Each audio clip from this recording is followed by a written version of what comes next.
De maneira você por acostumbrar de nós, gente aqui, Terramar Museum a partner com Fonds Cultuur Participatie, para assinar e ter nos news café nang ding e tema ronde conscientização de esclavitud. Pois, dia 17 já sabrá, 17 de fevereiro próximo, lo tem caminho música e impacto com esclavitud a influenciar nos música e que te costam com nossa heredade nos passado nang enquadro de música.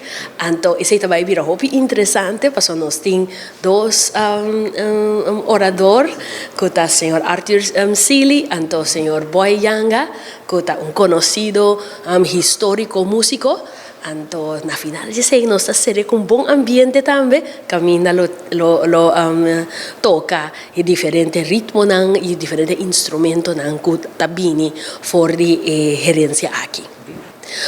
Maneira de costuma nós temos café na tomar lugar normalmente na museu, pero aqui nós estamos na magazina de rei, na rincón, então vai museu em praia, bem rincón, caminho de ambiente, tá de 3 horas para 4 horas, por favor, seja na hora para assinar e não perde nenhum ponta de diálogo interessante aqui conosco com Arthur Seeley, que é coordenador de grupo de diálogo boneiro, que para basta tempo acaba aprofundizando na mesa riba e impacto de esclavitud de nossa comunidade. Então, Boy Yanga tem 13 elementos e sua expertise musical. Boy vai África, diferente parte para research, instrumento e ritmo que tem elemento que nós desde dia já está incorporado em nossa cultura boneriana. Pois esse também virou interessante. Então na final lo tem uma maneira de visão holandesa musical onde listing, então assim o ambiente está vira completo para usar por experienciar também o que nós está papiando DJ.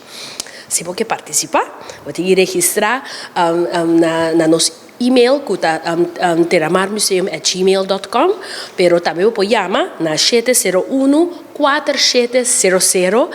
Não queda sem registrar, tem mais espaço que o normal, pois vem visitor.